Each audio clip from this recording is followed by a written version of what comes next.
Amaciko kumaskandi bakwethu la eveza indlela abanobuciko ngayo nanokuzidayisa ukuthi batholakala kanjani. Sanibonani, ngiyanibingelela laba ukuthi ihlelo lethu lezindaba e-SP Media TV. Uma uqala ungena kwihlelo lethu sicela ukuthi phela ungakhohlwa ukulike, uphinde usubscribe, wenze njalo kanti futhi nokushare ilink yethu.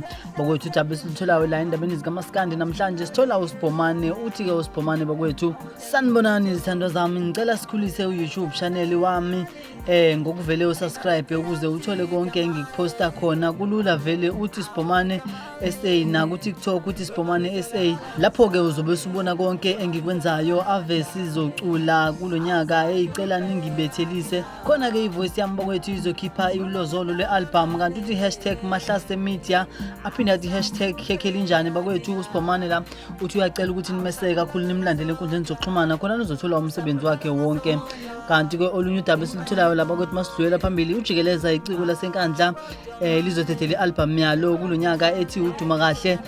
Bathi lo mfana uyiciko kakhulu bakwethu, ukhona endimeni kamaskandi kanti ingoma ibuzwa kuyena uyithola njengoba injalo. Bathi ke ngingapheli kuyahlola bakwethu, mina sengiphuma kanje, ngicela ukuthi ningibambe evidweni elandelayo ngokuzayo #SP Media TV 1.